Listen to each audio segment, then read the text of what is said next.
This video is going to review everything we know about e, all of our exponential function operations. We're going to start with a pre-calculus review, which you'll see looking at right now, and then we're going to do a set of derivative questions and a set of integral questions, all relating to our exponential function. So we're going to start with these first two. One of the things to keep in mind when you are doing any type of solving, you do not have to have a calculator. You definitely can leave exact answers. I would actually prefer exact answers, and you are solving it the same way you solved in Algebra 2. So for the first one, our first step is to add 3 to both sides. So we have 2e to the 2x equals 14. Then we want to divide both sides by 2. So we get e to the 2x equals 7. At this point, you want to get rid of the e by taking the natural log of both sides. So we're going to put a little ln on each side. So we get 2x equals the natural log of 7. And our last step is divide by 2. Definitely leave the answer in exact form, natural log of 7 over 2. If you want to put it in your calculator, just keep in mind that you're only taking the natural log of the 7 and then dividing that answer by 2. You're not taking the natural log of 7/2. For the second one, we are doing the reverse. This one has logarithms. We're going to use exponential functions to solve it. But first I have to move the 6. So I'm going to add 6 to both sides. So I have the natural log of 2x minus 1 equals 2. Now I want to get rid of the natural log by exponentiating both sides, meaning making both sides have a base e. That will cancel with the natural log, so we get 2x minus 1 equals e squared. Add 1. Divide everything by 2. Preferring exact answers, you should leave it in the form e squared plus 1 all over 2. Or you could put a 1/2 out front if you prefer. So those are the type of pre-calculus skills you'll need to be able to demonstrate on the next quiz. Next thing we did was we derived, and the biggest things to keep in mind when you're deriving is the derivative of e to the u is e to the u times the derivative of u, the derivative of the power, but you also have to use your old rules. I have a product rule up here, an implicit, so keeping in mind all your past derivative rules while incorporating the new stuff. So what you'll notice on the first one is it is a product rule, so when you start your derivative process, you have first times the derivative of the second. Derivative of e to the 2x is 2e to the 2x.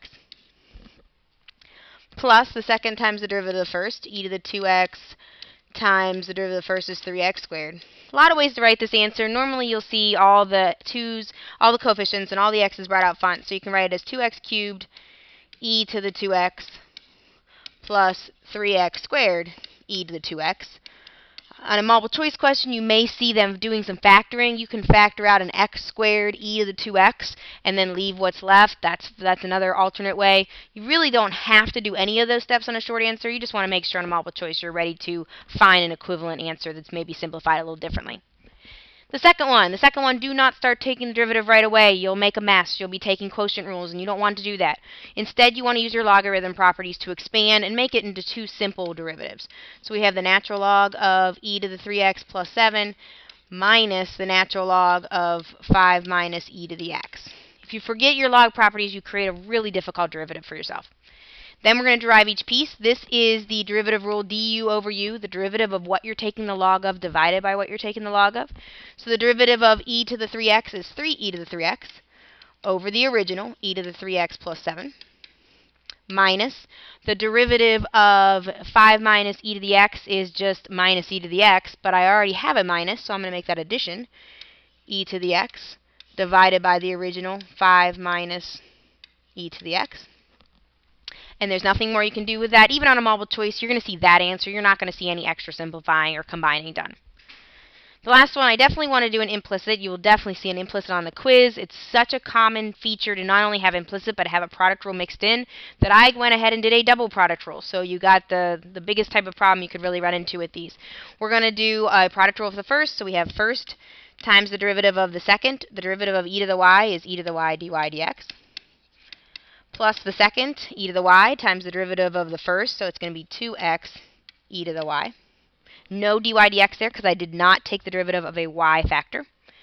Minus, watch your minus sign, because the minus sign is going to need to be distributed to each piece of the next product rule.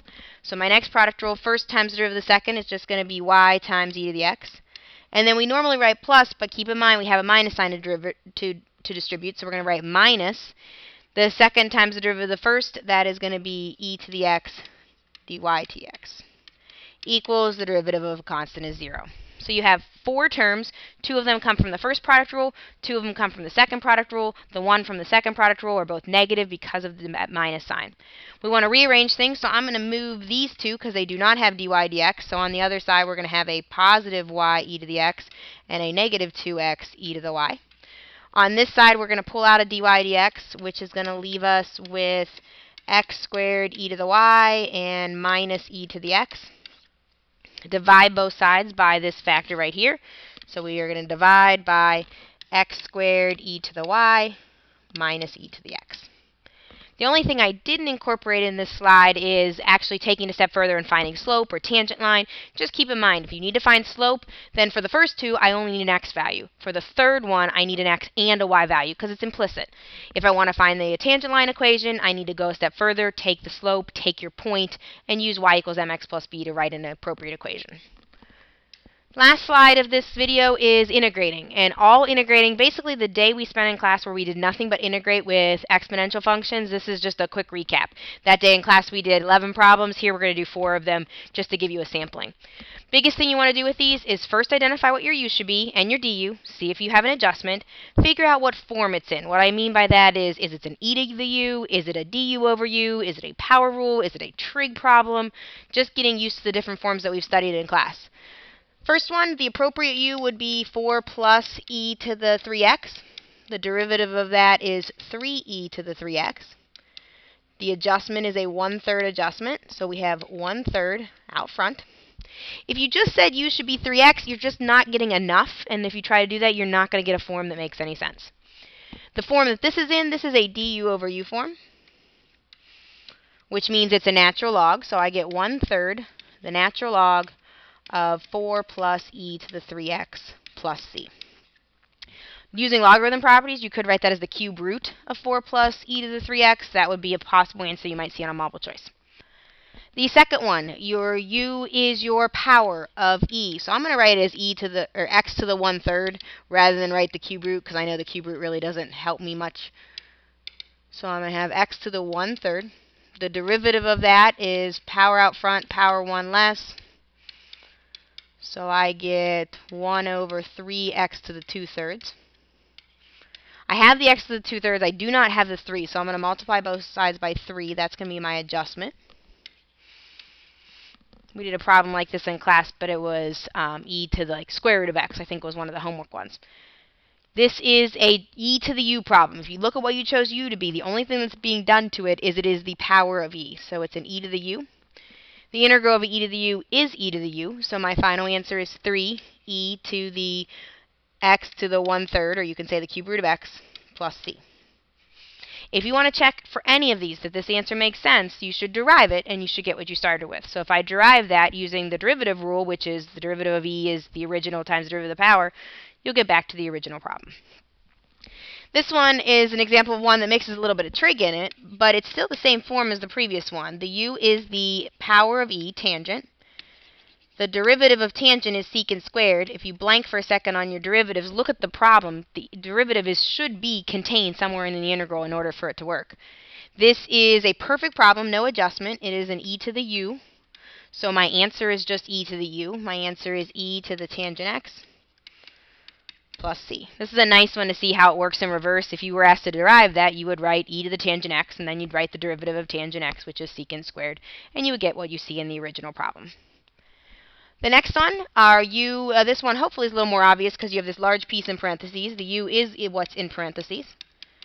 The derivative of that is negative 5e to the 5x. Your adjustment is you have to divide by negative 5, so you have a negative 1/5 out front. When you look and decide the form here, you want to look at what's being done to the u. This is a power rule. It's being taken to the 6th power, so it's a u to the 6th du. So my integration is u to the 7th over 7. Final answer is going to be negative the quantity 1 minus e to the 5x to the 7th, all over 35, plus c. The only thing here that I didn't include in this video is if there are boundaries. If it's a definite integral, you do everything we just did, but when you're done with the integration, instead of writing the plus c for my general solution, you're going to plug in your boundaries, top minus bottom, and you will have a lot of situations where it just makes more sense to leave answers in exact form and not worry about decimal approximations. And that is everything you have to know about exponential functions for your next quiz.